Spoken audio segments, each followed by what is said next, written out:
Good afternoon everybody and a very warm welcome to Mildenhall, and today I have a video for you.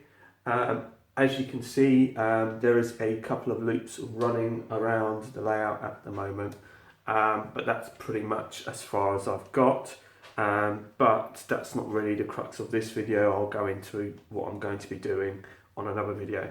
The basis of this video is the fact that recently Hornby released the TTS sound decoder for a class 50, and you get the digital instructions as well as the chip that comes in the box, and it all comes in the box.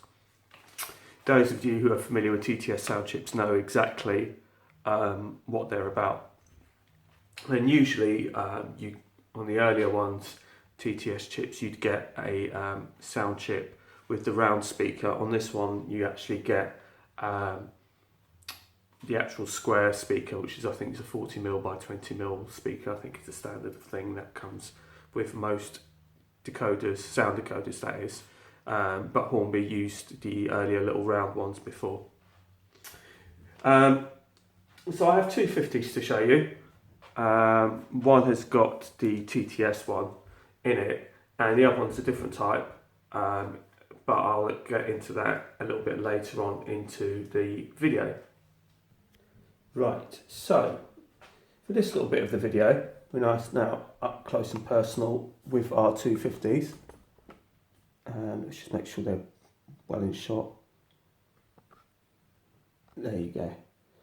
Like I said, Lion has got the TTS sound chip in it, which is this one here. And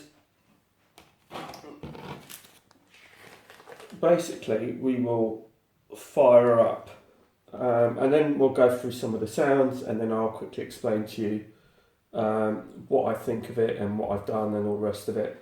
So this is the startup for a class 50. Now we'll do it from a, let me select it first. That's it, that'll be helpful. So switch the lights on so you know which one it is. There you go. So that's the usual 0, and then you can have 1 to start it up or 9 to have the cold start. So if we do press 9 first for the cold start, so I've pressed F9 and you can hear nothing's happening, but when I press F1 for the sound,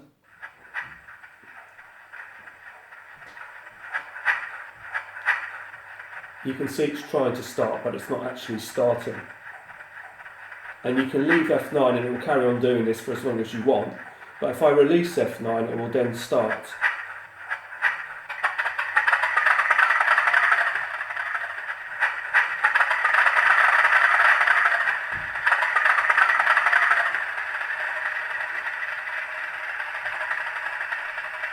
So originally I was going to use the Hornby Elite for this, and basically I was having issues with the Hornby Elite, so I've stopped using the Hornby Elite and I've gone back to using the Prodigy Express that I was using before at Ringwood South. So we've got the startup sequence, which we've got. F2 is the horn high-low, and then the other one is F3's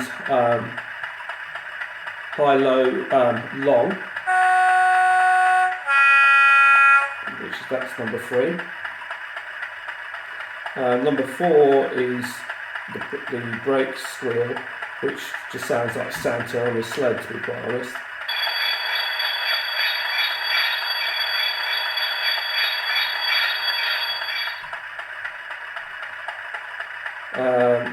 F5 is to notch up, F6 is to notch down, F7 is to return the power to idle, and then you've got F8, which is the thrash.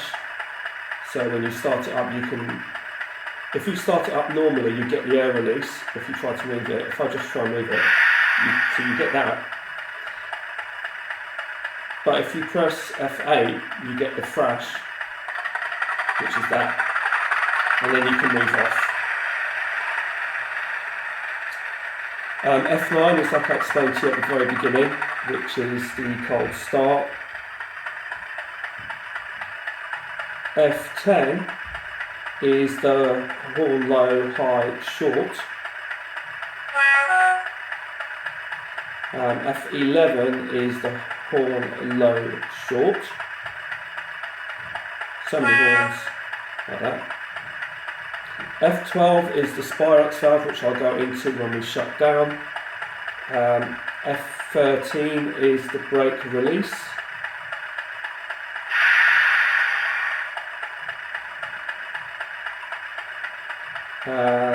And then F14 is the traction motors going. So I'll have to just basically hang on a second because I need both hands for this. So shift F14. So that's the traction motors. Now to shut them down you have to do it again. F15 is the primer, which we should have done before we started actually, but I'll demonstrate that to you on the normal start. And then we've got F16, which is the lift pump, which I'm not exactly sure what that is. But we'll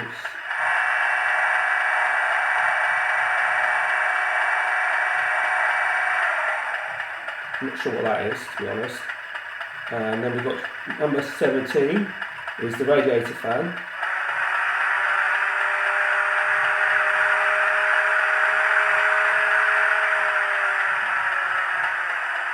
F18 is one of my favourites, which is the air release.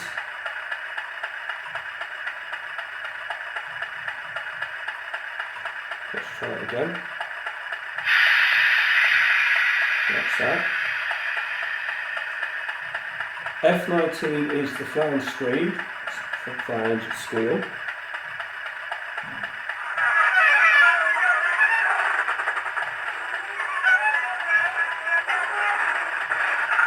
To be honest, I don't think I'll be using that one.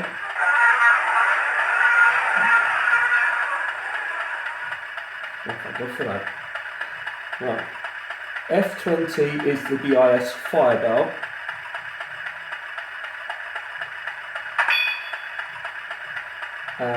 F21 is the horn low, high, long. God, it's a bit of a mouthful that, but we'll do it anyway.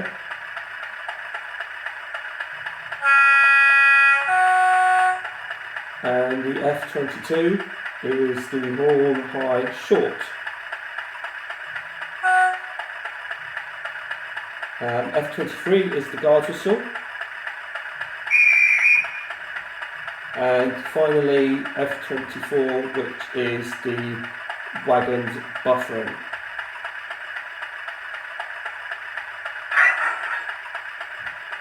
Right, so if we do a normal start, you get the air release, and then you go. So, and this is on speed step 28 on the Prodigy Express.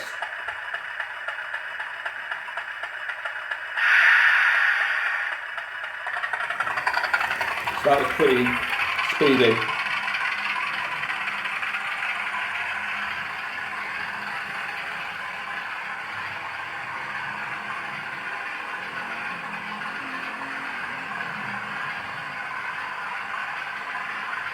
So you might have heard a motorbike in the background, that wasn't the 50.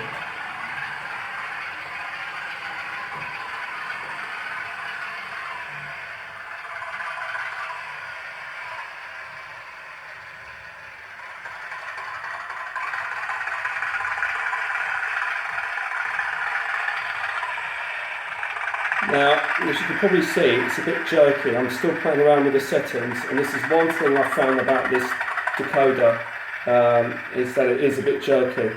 I've adjusted the acceleration, which you probably saw it shooting off. I'm going to try it again with speed step 128 instead.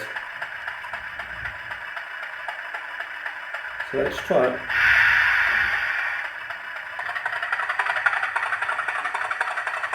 So that was with 128 speed step. The other one was 28, which is what shot off like a rocket.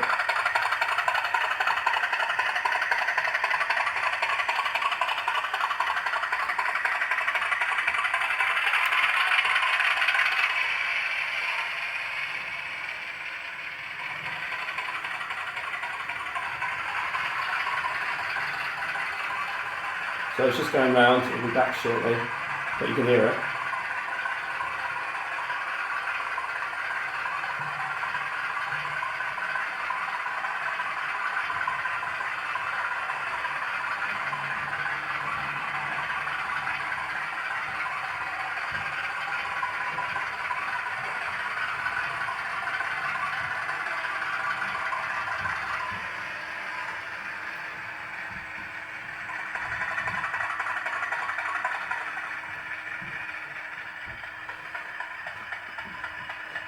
So what I found is that you have to play with the settings. I played around with the acceleration settings, but the jerkiness that you get from the brakes when it was braking is actually, I haven't touched that at all. So that goes to show you just how jerky it is. Now there was a number of people that have put fixes up in the Hornby TTS Class 31, which I tried doing, and it hasn't seemed to really work on the 50. But I have messed around with CV3 and 4, which is the acceleration and the deceleration. Actually, the deceleration I haven't, but the acceleration one I have.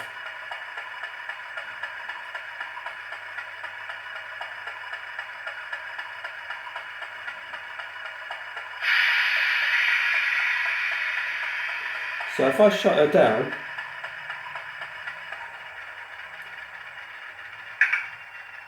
so that's the Spirex valve, which is F12.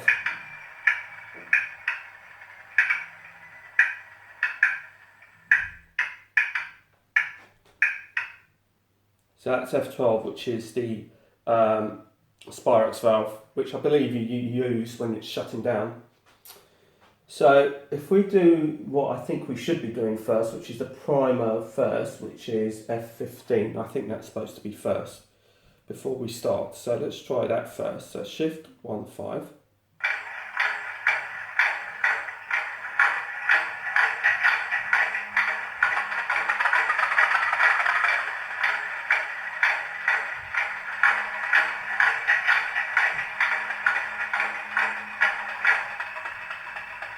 That's quite loud, but I think you're supposed to use the primer. I'm not exactly sure, I haven't read it properly, but I think usually you put the primer on first.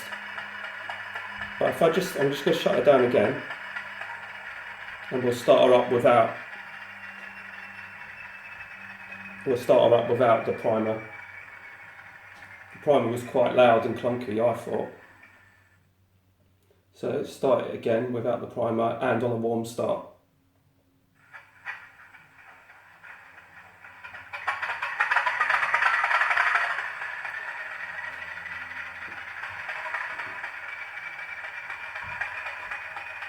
So now let's do it with the thrash. So press F8.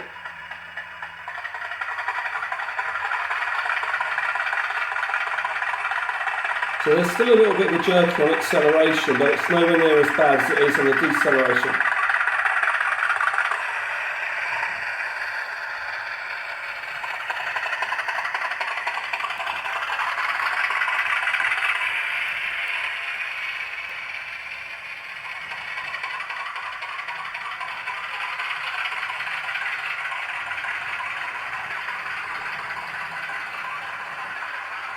Now, if I just decelerate whilst you can see it's just gone to idle, it's just coasting now.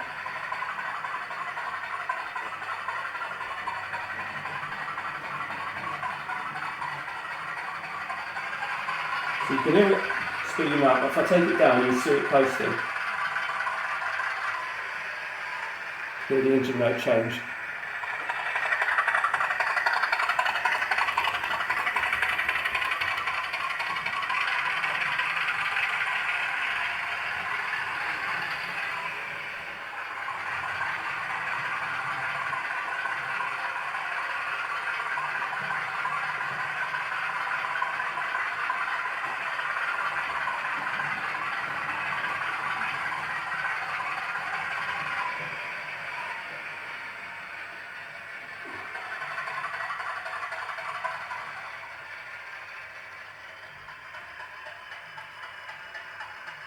Just let it come into shot.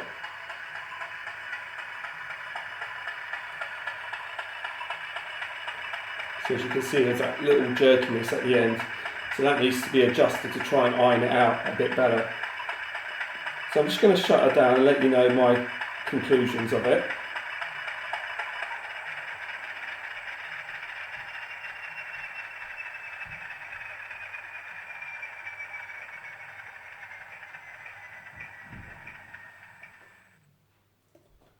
So that just gives you kind of like a brief outline of what the Hornby TTS Class 50 sounds like. What do I think of it?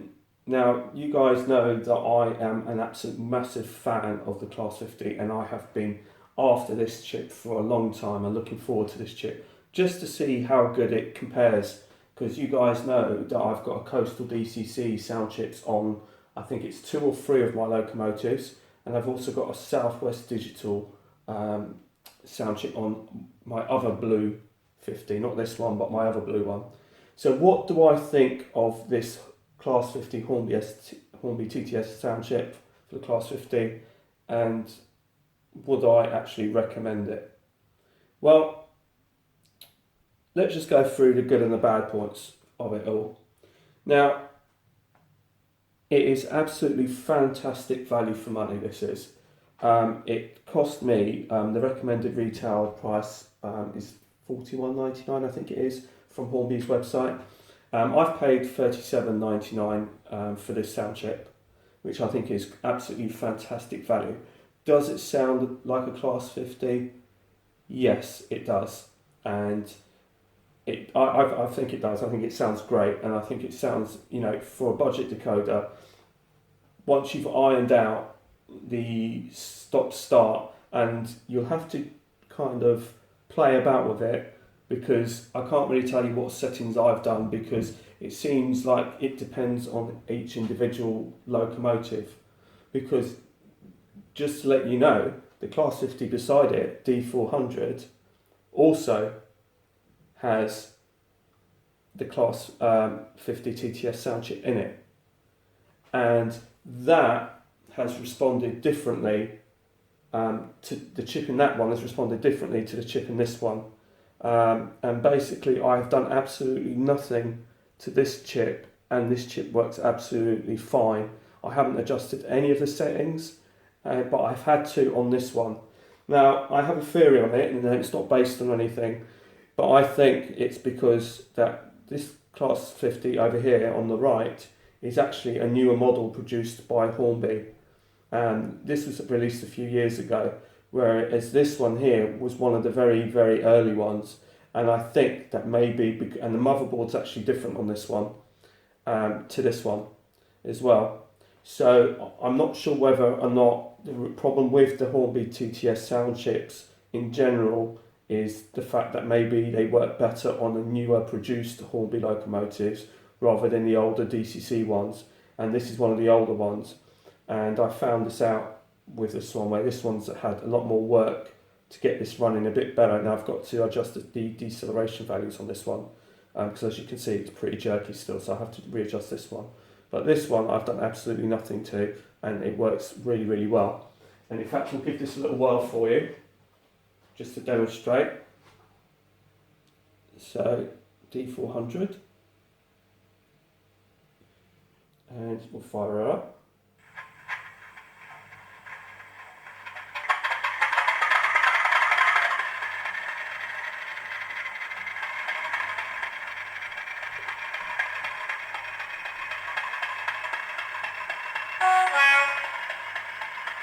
Right, let's go.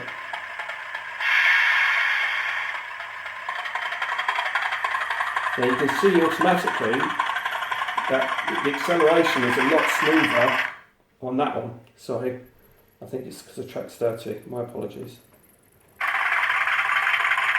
Because I should have cleaned the track.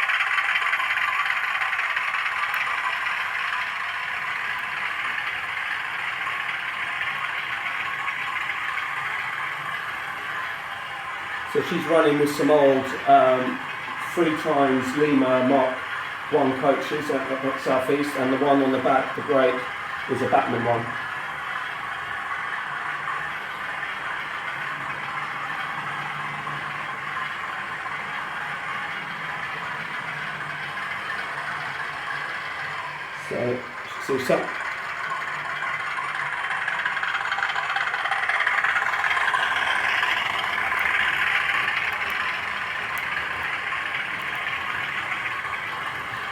So yeah, I've bought two, so that goes to show you that I am happy with the TTS sound chip.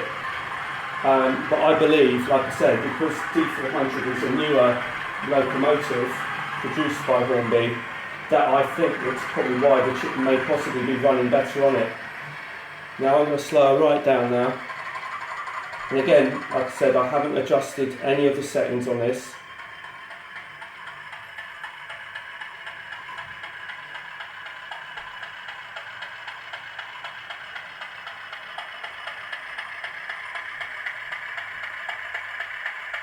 And you can see that she's absolutely come to a perfect stop. And this one was jerky. So whether or not it's the chip on this particular one, or whether or not this is because this is an older 50, I suspect it's because it's an older 50, personally. But, you know, like I said, you'll have to play about with the settings. I'll just shut her down.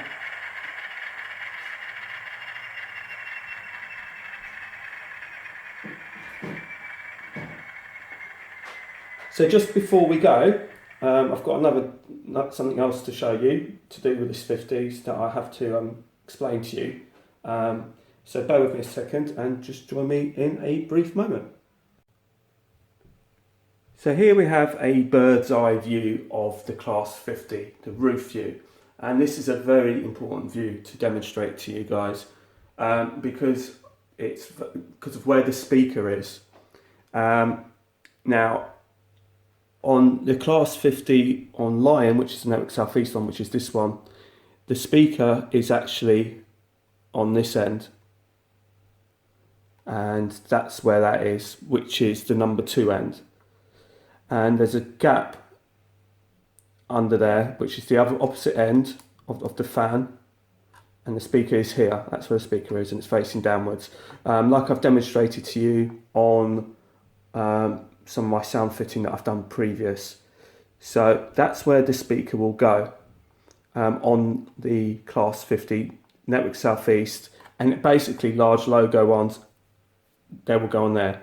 Now the earlier versions, the BR blue versions, the plain blue, not the large logo but the plain blue, which is what this one is here, has got this recess in it like the real Class 50 did when they were originally outshot.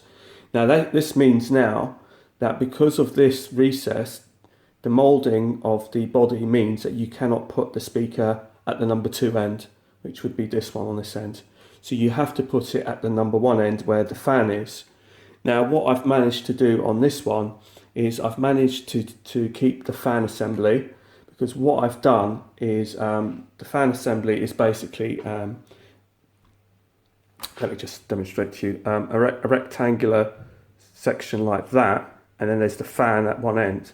Now what I've done is basically just cut the end off of it and kept the fan with one screw, and basically chopped the rest of it off and fitted the speaker here directly behind the fan, and there is enough room to do that and keep the enclosure as well. So bear that in mind if you've got one of these plain blue ones, that the speaker has to go directly behind the fan. Now if you're not bothered about the fan, you could just lose the fan, but the problem is with here you've got the etching, you can actually see through it, the etching, to see the actual fan itself. So if you want, and I wanted to keep the fan because rather than see the speaker or an empty void, so the way around that was to basically trim down the speaker to its bare minimum with the one screw, and basically attach it with just one screw, and it's got a clip in it as well, so that will hold it perfectly.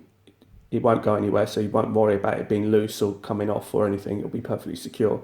And then directly behind that goes the speaker. So that's something to bear in mind if you have a plain blue one with the recess cut out, because the body work will not allow you to sit it properly on the chassis if you try and put it on here, because I tried to do that and I completely forgot, and I realised what my mistake. So bear that in mind. So hopefully that covers absolutely everything to do with the Class 50 sound chip. My conclusion is it's definitely worth the money in my view. I think it sounds like a Class 50. and it runs really well. It wants you to play about with the settings should you need to. Like I said, my D400 didn't need any adjustment at all, but my 50027 does. And maybe some of my other 50s will also be hit and miss in terms of whether or not they need adjustment to do with their acceleration issues and deceleration. So you might have to play around with that, but it's all explained in the pamphlet that you get with the chip. I do have a few grumbles though. I would like to have seen the compressor added to the list of functions on the Class 50 for Hornby, because I think that's quite a distinctive sound, but it wasn't demonstrated on this. I do have it on my other 50 higher end sound decoders. Also, which I thought was a bit strange, is that they've removed the uncoupling from the functions, which I thought was really strange, because that's something that with a loco hauled service and a loco that you'd be doing constantly, whether you're hooking up to wagons or coaches. So why they got rid of the uncoupling, I'm not quite sure. Also, I would have liked to have seen stuff like the guards whistle, instead of being at number 23, be further up the list under the quick ones, between 1 to 10, because there's some of this stuff here that really, like, I don't know, maybe the notch up, notch down, you could probably get rid of those, put them further down. Or the cold start override, you could probably possibly put that further down and bring the more kind of frequently used functions to the front, which I'd like to see Hornby do, to be honest with you, because I think things like the guard whistle is something that you probably use quite a bit, uncoupling you probably use quite a bit, but to put them as like number 21 or 22, and with some controllers that can be quite awkward to actually do them, because you have to go, I mean on the Prodigy Express you have to press shift to 1 to actually get that function to work, and the same with the Hornby Elite, and the Hornby Elite is even worse because that's got clunky buttons on it. So I just think that Hornby are doing a grand job, don't get me wrong, but I think they could possibly tweak some of these functions and make sure that some of the more frequently used ones are further up the priority list, and put some of the ones that you don't really use so much further down. But then again, it could be a case of these are just the functions that I prefer, but maybe some of you guys actually do use the notch up and notch down, but I just don't. I just tend to use the dial on the Prodigy. So anyway, thanks for watching. Please feel free to comment and subscribe. I hope you have found this useful. And like I said, as far as the Class 50 TTS sound chip is concerned, it is a thumbs up from me. Like I said, it does have its issues, but overall for the price and what you get, I think once you've ironed out those issues, I think you'll be very happy with it, because I think it really does sound like a Class 50. So until the next time, it's goodbye from Mildenhall. Bye bye.